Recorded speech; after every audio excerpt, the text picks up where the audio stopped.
कुछ fairy tales थी जिनकी नॉवेल 1800s में लिखी गई थी। डिज़नी ने 1900s में अपनी मूवीज़ में उन नॉवेल्स का एडॉप्टेशन बनाया था, जैसे कि Cinderella, snow white, sleeping beauty. पर 1800 की नॉवेल्स 1900 के बच्चों के लिए इनएप्रोप्रिएट थी, इसलिए डिज़नी को कुछ चेंजेस करने पड़े अपनी एडॉप्टेशंस में।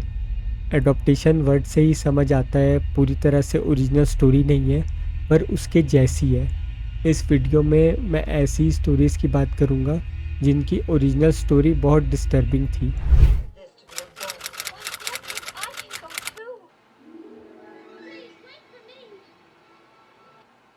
Oh, well, then you must be your fairy godmother. Oops. Destiny. It's midnight. पहली डिज़नी मूवी जिसकी मैं बात करूँगा वो है सिंड्रेला। पहले सिंड्रेला की मूवी का प्लॉट समझ लेते हैं। एक लड़की अपने इविल स्टेप मॉम और स्टेप सिस्टर्स के साथ रहती थी। उसकी मदर की डेथ हो गई जब वो यंग थी, और उसकी मदर की डेथ के थोड़े टाइम बाद उसके फादर की भी डेथ हो गई। अब उसका कोई ब्लड रिलेटिव नहीं था, तो इविल स्टेप मॉम और स्टेप सिस्टर्स ने उसको अपने ही घर में नौकरानी बना के रखा था। स्टेप मॉम और स्टेप सिस्टर्स सिंड्रेला की खूबसूरती से जलती थी। एक दिन उन्हें पता चला रॉयल फैमिली ने एक इवेंट रखा है जिसमें उन्होंने सारी सुंदर लड़कियों को बुलाया है ताकि वो एक सूटेबल ब्राइड ढूंढ सके प्रिंस के लिए। स्टेप सिस्टर्स को लगा कि सिंड्रेला के वहाँ होने से उनके चांसेस कम हो सकते हैं। उन्होंने सिंड्रेला की जो एक प्रॉपर ड्रेस थी वो फाड़ दी और सेलिब्रेशन के लिए अकेले चली गई। अब सिंड्रेला की फेरी गॉड मदर आती हैं, उसको एक ड्रेस और एक राइड देती हैं प्रिंसेस के कैसल में जाने के लिए। सिंड्रेला इतनी अच्छी दिख रही थी कि उसकी खुद के घर वाले उसको नहीं पहचान पाए। प्रिंस सिंड्रेला को पहली बार देख के ही पसंद कर लेता है। अब मैजिक स्पेल 12 बजे ही तक ही था, तो सिंड्रेला को वहाँ से भागना पड़ा। जल्दी जल्दी में उसका एक ग्लास शू वहीं छूट गया। अब सुबह प्रिंस ऑर्डर देता है कि जिसे भी ये शू फिट आएगा प्रिंस उससे शादी कर लेगा। बहुत ट्राई करने के बाद फाइनली सिंड्रेला को वो शू फिट हो जाता है और सिंड्रेला और प्रिंस शादी कर लेते हैं। उसके बाद वो हमेशा खुशी खुशी रहने लगते हैं। अब अगर मैं ओरिजिनल नॉवेल की बात करूं, एक डिफरेंस ये है कि सिंड्रेला की मदर की ग्रेव के सामने एक पेड़ था। सिंड्रेला रोज़ अपने आंसुओं से पेड़ को दिन में 3 बार पानी देती थी। उस पेड़ पे बर्ड्स और दूसरे एनिमल्स रहते थे जिनका वो ख्याल रखती थी। बदले में वो उसकी विशेस पूरी करते थे। मतलब कोई फेरी गॉड मदर नहीं थी, वो एनिमल्स थे जो उसके लिए ड्रेस और गाड़ी लाए थे प्रिंस के कैसल में जाने के लिए। जब स्टेप सिस्टर की स्लीपर को ट्राई करने की बारी आई तो बड़ी स्टेप सिस्टर ने देखा उसके पैर का अंगूठा बड़ा है ग्लास शू के लिए, तो उसने एक कटर लेके अपने अंगूठे को काट दिया और स्लीपर पहन कर आ गई। अब ये सोचने वाली बात है कि प्रिंस को पता कैसे चला कि ये वो लड़की नहीं थी। असल में शूज़ ब्लड से भरने लगे थे, जिससे प्रिंस समझ गए कि ये वो लड़की नहीं है। छोटी स्टेप सिस्टर ने देखा उसकी हील्स पड़ी थी, तो उसने कटर से अपने हील्स काट दिए।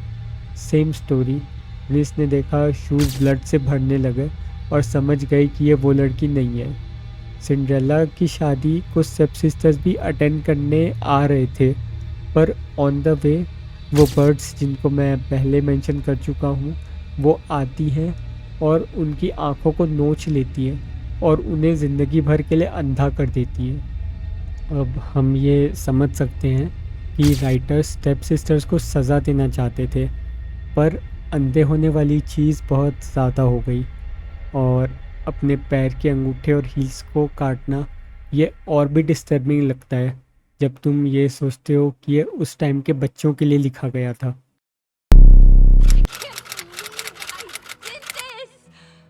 I can't believe I did this. I can't believe I did this! Mother would be so furious. But that's okay. I mean, what she doesn't know won't kill her, right? Oh my gosh. This would kill her. This is so... पहली movie जिसकी मैं बात करने जा रहा हूँ वो है रेपुंजल। पहले रेपुंजल की मूवी का प्लॉट समझ लेते हैं। मूवी के स्टार्टिंग में दिखाते हैं एक मैजिकल फ्लावर जिसको एक बूढ़ी औरत यूज़ करती है जवान दिखने के लिए। इस चीज़ को सेंचुरीज हो जाती हैं और एक किंगडम में एक क्वीन होती है जिसको एक अननोन सिकनेस हो जाती है। वो क्वीन ये फ्लावर यूज़ करती है और उससे उसकी सिकनेस ठीक हो जाती है और वो पूरी तरह हील हो जाती है। अब उस टाइम वो प्रेग्नेंट थी तो ये हीलिंग पावर उसकी बच्ची में चली जाती है और वो बूढ़ी औरत को वो मैजिक चाहिए होता है सरवाइव करने के लिए, पर फ्लावर्स एक्सटिंक्ट हो गए थे। तो वो बूढ़ी औरत रेपुंजल को किडनैप कर लेती है और उसको अपने साथ रख लेती है। अब बूढ़ी औरत यानी मदर गॉथल रेपुंजल को ब्रेन वॉश करती है ये सोचने में कि वो बाहरी दुनिया में सरवाइव नहीं कर पाएगी तो उसको घर पे ही रहना चाहिए।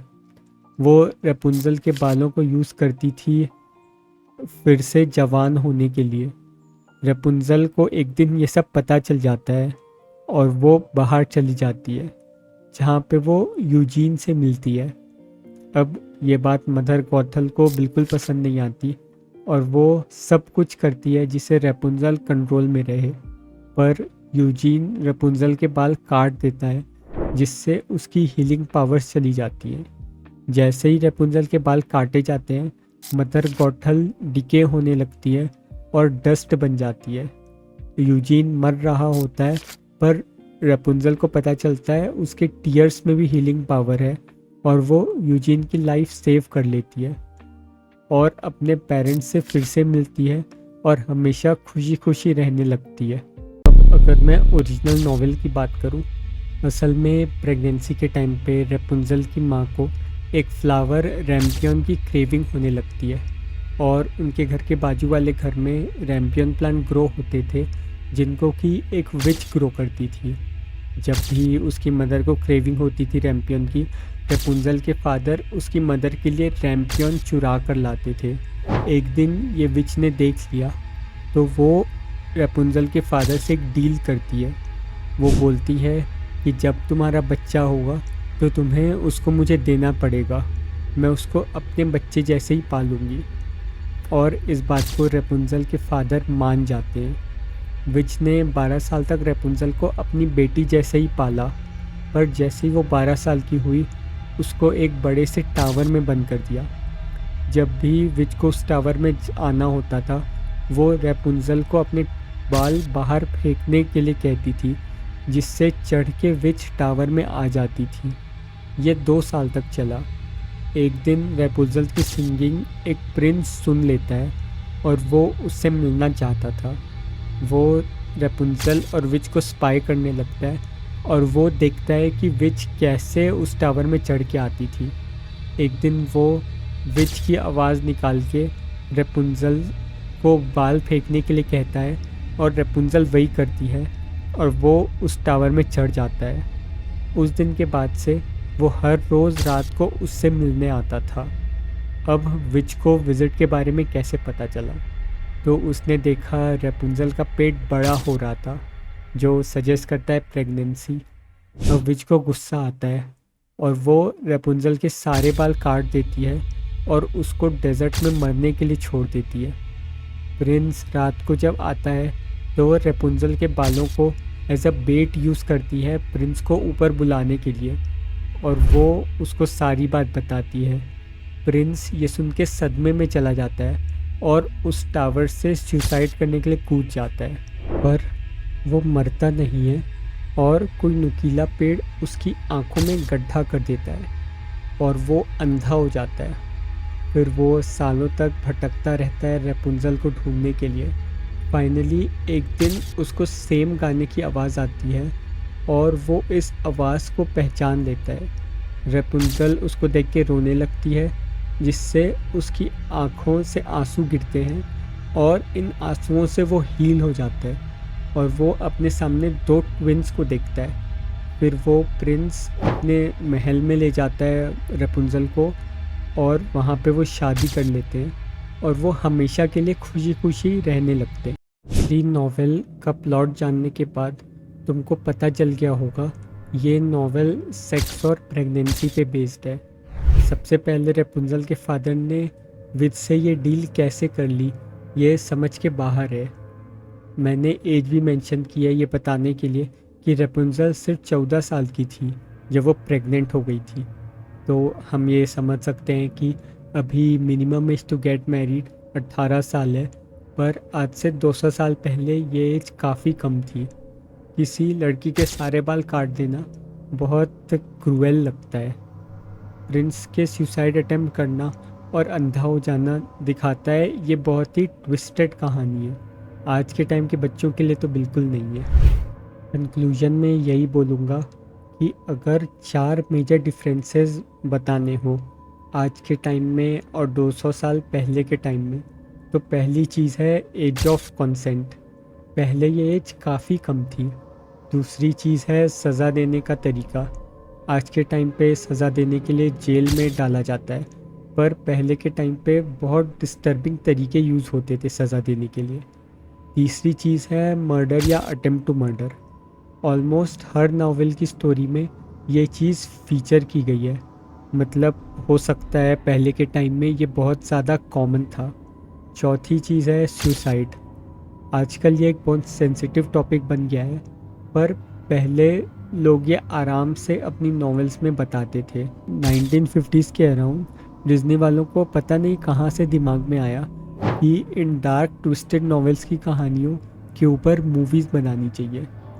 और अब का टाइम देख लो, ऐसा कोई नहीं है जिन्होंने ये मूवीज़ नहीं देखी है या उनको इन स्टोरीज़ के बारे में नहीं पता।